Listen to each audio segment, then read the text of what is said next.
Hello friends, मैं हूँ rehabilitation psychologist और काउंसलर अर्पणा दुबे और हम देख रहे हैं बीए पार्ट 1 के साइकोलॉजी सब्जेक्ट को, जिसमें हम देख रहे हैं मेथड्स ऑफ साइकोलॉजी। तो आज हम देखेंगे questionnaire method, survey method, interview method, field study method और केस स्टडी मेथड। अब देखते हैं क्वेश्चनर मेथड, प्रश्नावली विधि। तो क्वेश्चनर मेथड भी साइकोलॉजी में डेटा कलेक्ट करने के लिए और रिसर्च प्रॉब्लम्स को सॉल्व करने के लिए, स्टडी करने के लिए काफ़ी पॉपुलर मेथड है। हमें ये जानना होगा कि क्वेश्चनर होता क्या है। तो क्वेश्चनर एक प्रश्नों की एक माला जैसा होता है, यानी एक बुकलेट की तरह होता है, जिसमें बहुत सारे क्वेश्चन होते हैं जो रिलेटेड सब्जेक्ट से होते हैं और इसे रिस्पोंडेंट को दे दिया जाता है और वो उसमें आंसर जो है अपने एक्सपीरियंस के आधार पर देता है। गुडे और हार्ट ने इसके बारे में परिभाषा दी है कि सामान्यतः प्रश्नावली से तात्पर्य एक ऐसे साधन से होता है जिसमें एक फॉर्म के सारे प्रश्नों के उत्तर दिए जाते हैं तथा जिसे प्रत्यार्थी स्वयं भरते हैं। In general, the word questionnaire refers to a device for securing answers to questions by using a form which the respondent fills in himself. यानी हम कह सकते हैं कि एक सेट ऑफ क्वेश्चंस होता है, फॉर्म मेथड में होता है और ये सेल्फ रिपोर्ट मेथड होता है, यानी सेल्फ वो रिपोर्ट करते हैं। क्वेश्चनर के टाइप्स देखते हैं। बिहेवियरल साइंसेस में जो यूज़ होती हैं क्वेश्चनर्स, उन्हें दो क्राइटेरिया पे बांटा जाता है। पहला है प्रश्नावली में व्यवहारित एकांशों के आधार पर, यानी on the basis of items used in questionnaire. प्रश्नावली में किन एकांशों को, किन आइटम्स को यूज़ किया जा रहा है, फिर इन्हें भी दो भागों में बांटा जा सकता है। पहला है निश्चित या सीमित एकांश वाली प्रश्नावली, यानी फिक्स्ड और क्लोज्ड आइटम्स क्वेश्चनर, और दूसरा होता है विस्तृत एकांश वाली प्रश्नावली, ओपन एंडेड आइटम्स क्वेश्चनर। दूसरा टाइप है इसका क्रियान्वयन के तरीकों के आधार पर, यानी निश्चित प्रश्नावली या फिक्स्ड आइटम क्वेश्चनर में ऐसे क्वेश्चंस होते हैं जिनके उत्तर निश्चित होते हैं। ये ज़्यादातर ऑल्टरनेटिव या ऑप्शन टाइप के क्वेश्चंस होते हैं जिसमें 3 या 4 आंसर्स दिए होते हैं और उसी में से रिस्पोंडेंट को रिस्पॉन्ड करना होता है। फिक्स्ड आइटम क्वेश्चनर के गुण होते हैं कुछ, जिसमें पहला गुण होता है कि इसकी स्कोरिंग करना आसान होता है, क्योंकि जो आंसर्स होते हैं उन्हें कोडिंग करके रखा जाता है, उन्हें एक विशेष नंबर दे करके रखा जाता है। तो जो जो आंसर्स होते हैं उसके हिसाब से स्टैटिस्टिकल एनालिसिस आसानी से किया जा सकता है। दूसरा गुण होता है कि इसमें ज़्यादा लिखना नहीं पड़ता है, जो आंसर्स दिए हैं ऑल्टरनेटिव, सिर्फ उसमें मार्क लगा करके आंसर दिया जा सकता है। तीसरा इसका गुण होता है कि इसमें बहुत कम समय लगता है और बहुत बड़ी प्रश्नावली भी हो तो जल्दी इसमें आंसर दिए जा सकते हैं। इस विधि के कुछ दोष भी होते हैं, जिसमें पहला दोष है कि जो रिसर्चर है वो सभी तर्कपूर्ण और संगत विकल्प यानी रिलेवेंट ऑल्टरनेटिव्स को नहीं रख पाते हैं, क्योंकि जो रिस्पॉन्स ऑल्टरनेटिव्स होते हैं उनकी संख्या 3, 4 या 2 ऐसी होती है, तो कुछ कुछ ऑल्टरनेटिव्स छूट भी जाते हैं, तो इससे सूचनाएं लिमिटेड मिलती हैं और ये अधिक वैज्ञानिक या लॉजिकल नहीं रह पाता है। दूसरा इसका दोष होता है कि बहुत ज़्यादा रैपिडली आंसर करने की वजह से कई बार गलत रिस्पॉन्सेज भी मार्क कर दिए जाते हैं। अब है ओपन एंडेड आइटम क्वेश्चनर। इसमें रिस्पोंडेंट जो रहता है उसे उत्तर अपने शब्दों में देने रहते हैं, मतलब फिक्स रिस्पॉन्सेस नहीं होते हैं, और इसमें क्वेश्चन दिया होता है और उसके नीचे जगह खाली छोड़ दी जाती है और वो डिटेल में अपने आंसर्स को भर सकता है। इसीलिए इसे विस्तृत एकांश वाली प्रश्नावली या ओपन एंडेड आइटम क्वेश्चनर भी कहते हैं। इसके मेरिट्स होते हैं कि ये काफ़ी लाभदायक होती, यूज़फुल होती है, क्योंकि सैंपल में जो लोग शामिल हुए हैं उनकी डिटेल जानकारी मिल पाती है, उनकी एटीट्यूड क्या है, उनका ओपिनियन क्या है, उनका नॉलेज कैसा है, तो रिस्पोंडेंट के बारे में महत्वपूर्ण सूचनाएं विस्तार से मिल जाती हैं।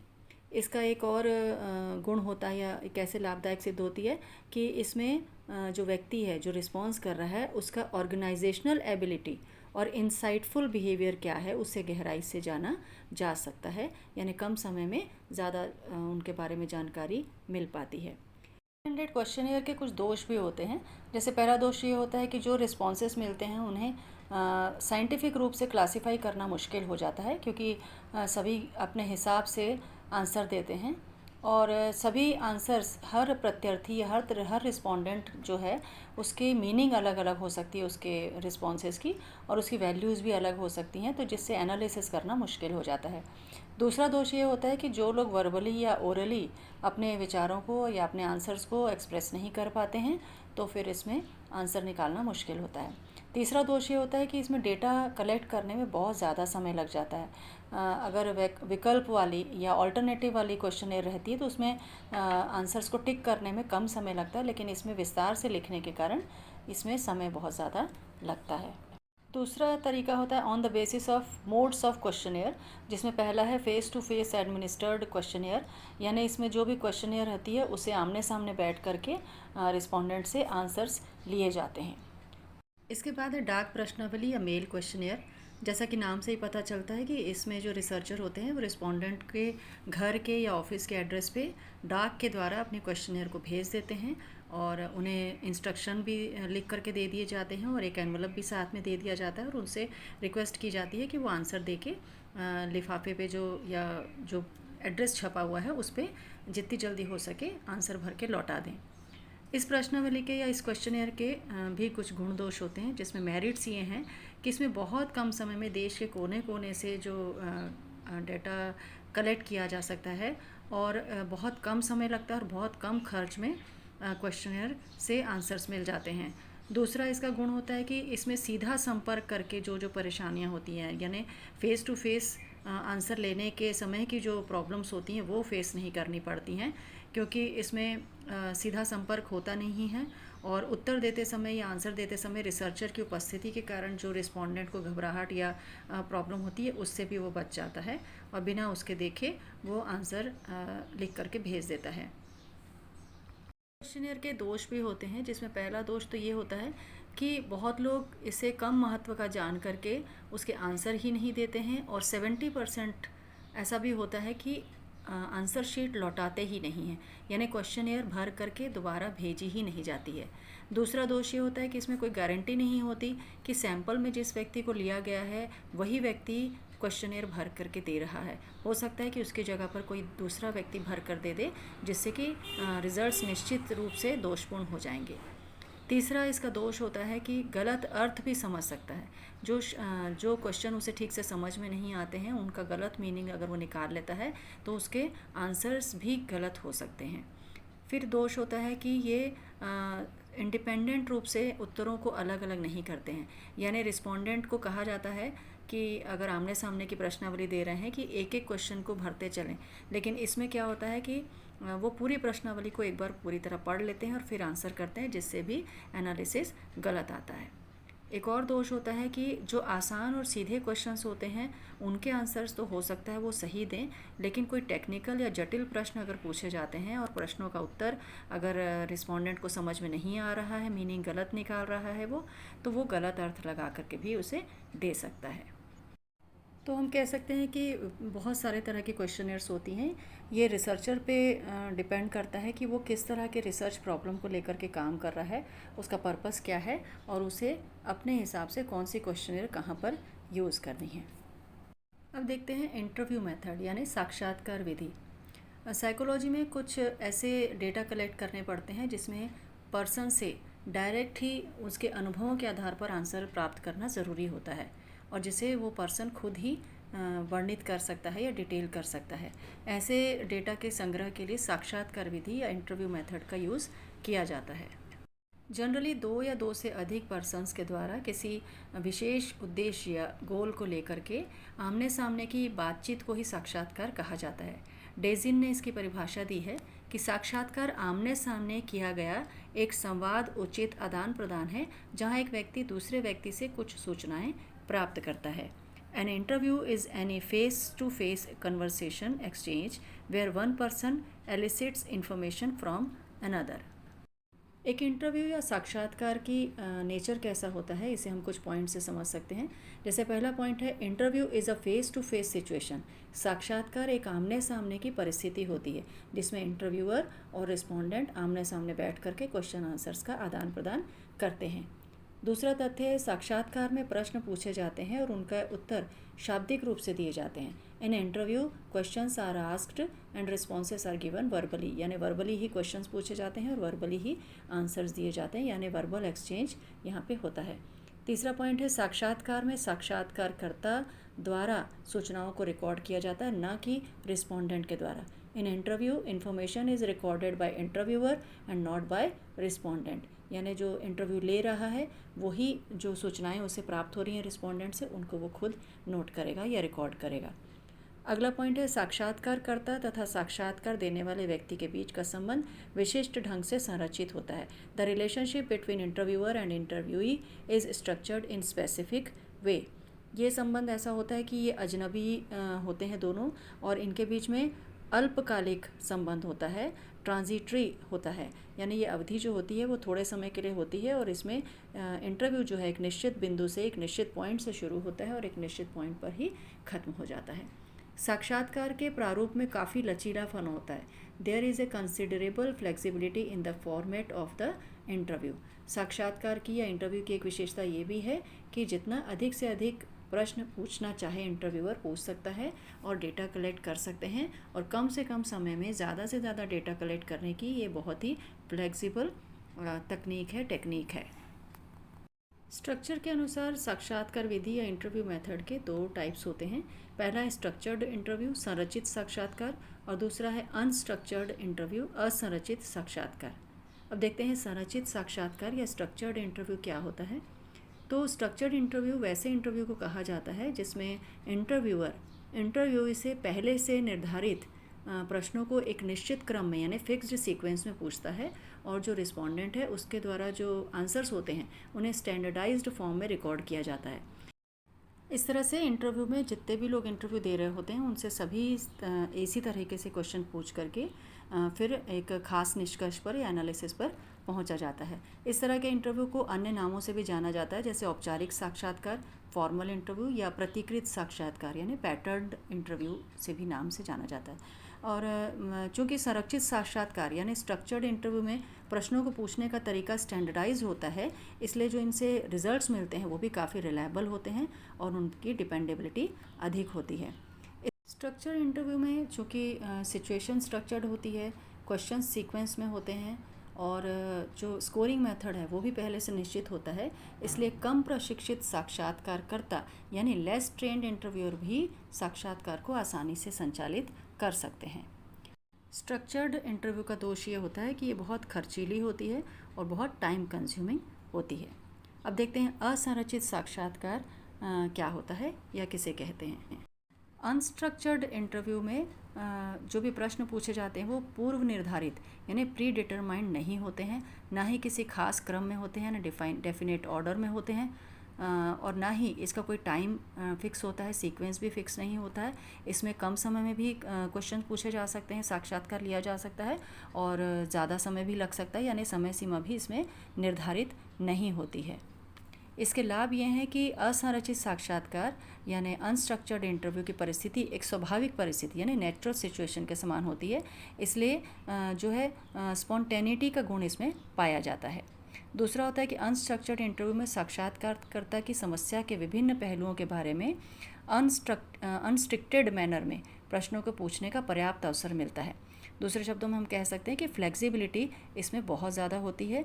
इसमें समय के अनुसार या विषय के अनुसार क्वेश्चंस पूछे जा सकते हैं और तुरंत वैसे ही आंसर्स भी फ्लेक्सिबिलिटी से दिए जा सकते हैं। अनस्ट्रक्चर्ड इंटरव्यू के दोष भी होते हैं कि जैसे इसमें जो डेटा कलेक्ट किए जाते हैं उनकी वैज्ञानिक तुलना नहीं की जा सकती, यानी उनको साइंटिफिक एनालाइज नहीं किया जा सकता। और दूसरी बात है कि इसमें अर्थपूर्ण सूचनाओं को प्राप्त करना भी मुश्किल होता है, क्योंकि जो क्वेश्चंस पूछे जाने हैं उनका कोई एरिया निर्धारित नहीं होता, तो उन्हें अर्थपूर्ण सूचनाओं को प्राप्त करना भी मुश्किल हो जाता है। तीसरा दोष ये होता है कि डेटा को एनालिसिस करना मुश्किल हो जाता है, क्योंकि जो फैक्ट्स प्राप्त होते हैं उन्हें समराइज़ नहीं किया जा सकता है। फिर भी हम कह सकते हैं कि असंरचित साक्षात्कार यानी अनस्ट्रक्चर्ड इंटरव्यू का प्रयोग तुलनात्मक रूप से इंटरव्यू के अन्य प्रकारों की तुलना में अधिक किया जाता है। तो अब देखते हैं कि साक्षात्कार विधि के गुण क्या होते हैं। इसमें पहला गुण ये बता सकते हैं कि desired information in less time, बहुत कम समय में ज़्यादा इन्फॉर्मेशन हमें मिल जाती है, और फ्लेक्सिबिलिटी पूरी तरह होती है, जहाँ पर चाहें वहाँ पर साक्षात्कार लिया जा सकता है, जिस परिस्थिति में चाहें वहाँ साक्षात्कार लिया जा सकता है। डायरेक्ट आंसर बाय रिस्पोंडेंट, चूँकि इसमें डायरेक्ट आंसर होते हैं इसलिए जो उसके विचार होते हैं वो डायरेक्ट पता चल जाते हैं। कंडीशन पर कंट्रोल होता है, नॉन वर्बल क्यूज़ भी होते हैं। कभी कभी जो आंसर्स दिए जाते हैं उनके साथ साथ व्यक्ति के हाव भाव को देख करके भी बहुत सारे तथ्य निकाले जा सकते हैं, इसलिए नॉन वर्बल क्यूज़ का भी बहुत फ़ायदा होता है। Useful for both literate and illiterate people, यानी शिक्षित और अशिक्षित सभी तरह के व्यक्तियों से साक्षात्कार द्वारा सूचनाएं एकत्रित की जा सकती हैं। इंटरव्यू मेथड के कुछ दोष भी होते हैं, जिसमें पहला है लैक ऑफ वैलिडिटी, यानी शाब्दिक अनुक्रिया लेने की वजह से इसमें निर्णय निकालना मुश्किल होता है और इसलिए वैलिडिटी कम हो सकती है। सब्जेक्टिविटी का दोष भी पाया जाता है, क्योंकि साक्षात्कारकर्ता की अपनी धारणाएं, अपनी आशाएं इसमें आ सकती हैं, जिससे सब्जेक्टिविटी का गुण ज़्यादा हो जाता है और लेस रिलायबिलिटी इसी वजह से आ जाती है। फिर है डिफरेंट इंटरव्यू कॉन्टेक्स्ट, कि कभी कभी जो कॉन्टेक्स्ट होता है वो बदल जाता है, किस माहौल में इंटरव्यू लिया जा रहा है उसमें भिन्नता आ जाती है। कभी कभी सख्त माहौल में होता है, कभी नम्र माहौल में होता है, तो इंटरव्यू कॉन्टेक्स्ट में भी भिन्नता आ जाती है। और इसमें इंटरव्यूअर वेरिएबिलिटी भी बदल जाती है, कि इंटरव्यू लेने वाले के जो भाव हैं उसकी वजह से वेरिएबिलिटी आ जाती है। और ये बहुत टाइम टेकिंग मेथड है और इसमें रिकॉर्डिंग प्रॉब्लम भी होती है, कि जो सारी बातें इंटरव्यू में कही जा रही हैं उन्हें पूरी तरह से रिकॉर्ड करना संभव नहीं होता, सारी सूचनाओं को रिकॉर्ड करना संभव नहीं हो पाता, इसलिए सूचनाओं का जो एनालिसिस है उसमें फ़र्क पड़ता है। तो हम देख सकते हैं कि बहुत सारे गुण और दोष होते हुए भी इस विधि की उपयोगिता बहुत ज़्यादा है और इसे प्रश्नावली और शेड्यूल मेथड के साथ काफ़ी यूज़ किया जाता है। अब देखते हैं केस अध्ययन विधि या केस स्टडी मेथड।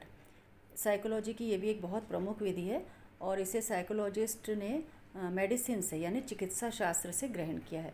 इस विधि का उपयोग नैदानिक मनोवैज्ञानिकों यानी क्लिनिकल साइकोलॉजिस्ट द्वारा किसी भी पर्सन के पैथोलॉजिकल सिम्टम्स जो होते हैं उनकी पहचान करने और उसके कारणों का पता लगाने में काफ़ी किया जाता है।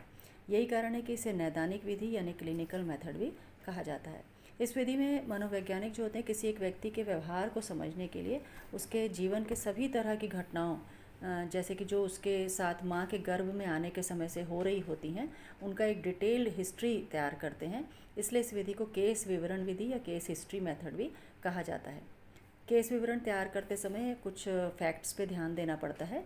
जैसे इसमें पहला पॉइंट है कि प्रारंभिक सूचनाएं इसमें शामिल की जाती हैं, प्रीलिमिनरी इन्फॉर्मेशंस।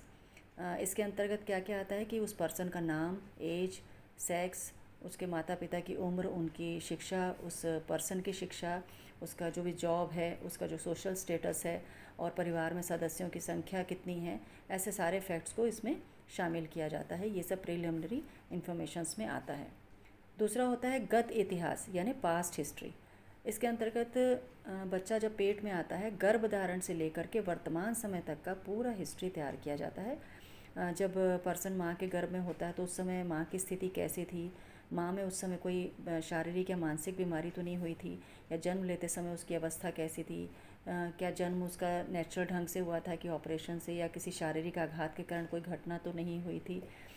इस तरीके से जो भी फैक्ट्स रहते हैं वो इकट्ठा किए जाते हैं। और इसके अलावा जो पर्सन है उसका बर्थ ऑर्डर क्या है, बचपन में उसे कोई बीमारी तो नहीं हुई थी, ऐसे बहुत सारे फैक्ट्स उसकी पास्ट हिस्ट्री से रिलेटेड इकट्ठे किए जाते हैं। तीसरी बात होती है वर्तमान अवस्था के बारे में फैक्ट्स इकट्ठे करना, प्रेजेंट कंडीशन। इसमें केस हिस्ट्री तैयार करते समय पर्सन के जो वर्तमान अवस्था है यानी प्रेजेंट जो सिचुएशन है उसका पूरा डेटा इकट्ठा किया जाता है, कि जैसे बालक का या पर्सन का आईक्यू लेवल क्या है, उसके इंटरेस्ट क्या है, उसकी हॉबीज़ क्या हैं, एप्टीट्यूड किस में है, उसका इमोशनल लेवल क्या है, उसके अचीवमेंट्स, उसके एजुकेशनल अचीवमेंट्स क्या हैं। इस तरीके से पूरे फैक्ट्स जो इकट्ठे किए जाते हैं। और ये फैक्ट सारे जो केस विवरण तैयार करने के लिए जो साइकोलॉजिस्ट बहुत सारे मेथड्स को यूज़ करते हैं, जिसमें इंटरव्यू मेथड है, क्वेश्चनर मेथड है, पर्सनैलिटी इन्वेंटरीज़ हैं, बहुत तरह की साइकोलॉजिकल स्केल्स हैं, इनका सबका यूज़ किया जाता है।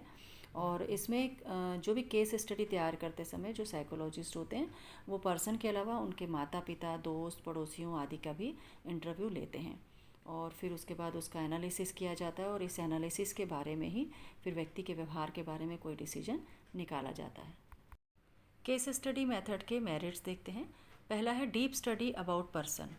इसमें उसकी बहुत विस्तृत जानकारी ली जाती है, बहुत डिटेल हिस्ट्री जानी जाती है, इसलिए उसके बारे में काफ़ी डीप नॉलेज पॉसिबल हो पाता है। दूसरा मेरिट ये है कि knowledge of responsible situations of the person, यानी कि इस विधि में व्यक्ति के जो मानसिक और शारीरिक विकास क्रम यानी मेंटल और फिजिकल डेवलपमेंट को अच्छी तरह से जांचा जा सकता है और इससे पूरी जानकारी मिल जाती है कि किन किन स्टेजेस से वो गुजर चुका है और उसका प्रभाव, उन स्टेजेस का प्रभाव उसके मेंटल और फिजिकल लेवल पर क्या क्या पड़ा है। और चूँकि ये केस हिस्ट्री का इसका आधार होता है, इसलिए जो पर्सन की अभी की समस्याएं हैं उनके क्या क्या कारण हो सकते हैं, इन पे भी साइकोलॉजिस्ट को अच्छी तरह से आंसर मिल जाता है। इस मेथड के कुछ दोष भी होते हैं ना, डिमेरिट्स भी होते हैं।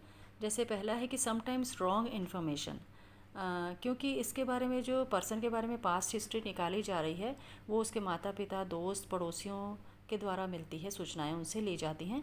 तो कभी कभी ऐसा होता है कि जो उस पर्सन से रिलेटेड सच्ची घटनाएं होती हैं या फैक्ट्स होते हैं जो खास करके मॉरलिटी से रिलेटेड होते हैं, तो कभी कभी ये पर्सन उनके बारे में छिपा लेते हैं, सही जानकारी नहीं देते हैं। तो इससे इस जो सूचनाएं हैं वो पूरी तरह सही हैं कि नहीं, ये नहीं माना जा सकता। दूसरी बात होती है कि no method to check informations, क्योंकि जो सूचनाएं प्राप्त हो रही हैं वो उसकी पास्ट हिस्ट्री के बारे में ज़्यादा हैं, तो उनकी रियलिटी को चेक करने के लिए कोई उपयुक्त तरीका इस विधि में नहीं है। तीसरी बात है लेस ऑब्जेक्टिविटी, है ना, इसमें ऑब्जेक्टिविटी कम होती है, सब्जेक्टिविटी ज़्यादा होती है। व्यक्ति के एक ही केस हिस्ट्री का जो विश्लेषण है अलग अलग जो साइकोलॉजिस्ट करेंगे तो वो अलग अलग तरीके से करेंगे, तो इसमें सब्जेक्टिविटी आ जाती है। और इस विधि को करने के लिए ये भी ज़रूरी है कि जो साइकोलॉजिस्ट हैं वो काफ़ी ट्रेंड होने चाहिए, उन्हें इंटरव्यू लेने का और सारे साइकोलॉजिकल टेस्ट का बहुत ज़्यादा ज्ञान होना चाहिए, नॉलेज होना चाहिए अच्छी तरह से। क्योंकि अगर सारे साइकोलॉजिकल टेस्ट और सारे इंटरव्यूज़ का अच्छी तरह से ज्ञान होगा तो फैक्ट्स को अच्छी तरह से लिया जा सकेगा। तो हम देख सकते हैं कि कुछ डीमेरिट्स होने के बावजूद भी इस नैदानिक विधि का उपयोग साइकोलॉजी में, विशेषकर क्लिनिकल साइकोलॉजी में बहुत ज़्यादा किया जाता है, और जिससे कि पर्सन के बिहेवियरल प्रॉब्लम्स को साइंटिफिक ढंग से स्टडी किया जा सकता है। अब देखते हैं क्षेत्र अध्ययन विधि यानी फील्ड स्टडी मेथड। ये एक तरह का ऑब्जर्वेशन मेथड है। इस मेथड को नेचुरल ऑब्जर्वेशन मेथड भी कहा जाता है, क्योंकि इसमें क्या होता है कि जो ऑब्जर्वर है वो ऑर्गेनिज्म के बिहेवियर का जो स्टडी कर रहा है वो फील्ड में जाकर, जहाँ पे वो काम कर रहा है या जो उसके रहने की जगह है वैसे नेचुरल प्लेसेस में जा कर के करता है। तो इसमें जो स्कूल हो सकता है, कॉलेज हो सकता है, फैक्ट्री हो सकती है, उसका ऑफिस हो सकता है, या अगर एनिमल्स पे किया जा रहा है तो स्वाभाविक रूप से वो जहाँ रह रहे हैं उनके बीच में जा कर के अध्ययन किया जाता है। तो यानी कि जो फील्ड स्टडी मेथड है वो एक नॉन एक्सपेरिमेंटल मेथड है और रियल सिचुएशन ऑब्जर्वेशन मेथड है और साइंटिफिक मेथड है, क्योंकि जैसा घटित हो रहा है बिल्कुल वैसा ऑब्जर्व करके उसे स्टडी किया जा रहा है। और इसमें study of relationship of variables, मतलब जो वेरिएबल्स हैं उनके आपस में जो इंटरेक्शन हो रहा है वो डायरेक्ट जो है साइकोलॉजिस्ट साइंटिफिकली उसको नोट कर पाता है। इस मेथड के कुछ मेरिट्स देखते हैं, जैसे कि रिजल्ट्स मोर ट्रूथफुल, क्योंकि ये नेचुरल सिचुएशंस में होता है, इसमें कोई मैनिपुलेशन नहीं होता है, इसलिए इसमें रियलिटी ज़्यादा होती है। सेकंड मेरिट है कि एक्चुअलाइजेशन, कि जैसा एक्चुअली वहाँ पे हो रहा है, सोशल इंटरेक्शन जो डायरेक्ट दिखाई दे रहा है वैसा डायरेक्ट ऑब्जर्वेशन करके इसे नोट किया जाता है। थर्ड है easy to study the nature of variables, क्योंकि इसमें जो ऑब्जर्वेशन किया जा रहा है वो लंबे समय तक किया जाता है, इसलिए इसका ये फ़ायदा होता है कि वेरिएबल्स जो अध्ययन में शामिल हैं उनका नेचर क्या है और उसमें उस ऑब्जर्वेशन को करने में टाइम कितना लग रहा है, इसे आसानी से पता लगाया जा सकता है। अब देखते हैं इस मेथड के कुछ डीमेरिट्स या दोष। तो पहला है लैक ऑफ वैलिडिटी, क्योंकि ये नॉन एक्सपेरिमेंटल मेथड है और इसमें कोई वेरिएबल्स में मैनिपुलेशन नहीं किया जा सकता है, इसलिए कभी कभी लैक ऑफ वैलिडिटी हो जाता है। दूसरा है लैक ऑफ रिलायबिलिटी, क्योंकि वेरिएबल्स जो इसमें शामिल हो रहे हैं उनका मेजरमेंट ठीक ढंग से नहीं किया जा सकता है, तो जब मापन या मेजरमेंट ही सही ढंग से नहीं होगा तो वैलिडिटी और रिलायबिलिटी प्रभावित होंगे। फिर ये बहुत टाइम टेकिंग मेथड है और इसमें लंबे समय तक के, क्योंकि ये ऑब्जर्वेशन चलता है तो इसमें लैक ऑफ कंटिन्यूस हेल्प हो जाता है, क्योंकि कोई भी ऑब्जर्वेशन या कोई भी मेथड से जब स्टडी किया जा रहा है तो उसमें कंटिन्यूस हेल्प की ज़रूरत होती है जो हमेशा नहीं मिल पाती है। तो इस तरीके से कुछ डीमेरिट्स होने के बावजूद भी फील्ड स्टडी मेथड बहुत ही लोकप्रिय मेथड है और इसकी उपयोगिता जो है, इसका जो यूज़ है वो बहुत सारी विधियों, जो अन्य विधियाँ हमने देखी उनसे किसी भी अर्थ में कम नहीं है। तो फ्रेंड्स, आज का वीडियो आपको कैसा लगा हमें कमेंट करके ज़रूर बताइएगा। लाइक, शेयर और सब्सक्राइब ज़रूर कर दीजिएगा। अगले वीडियो में फिर मिलेंगे। Thank you.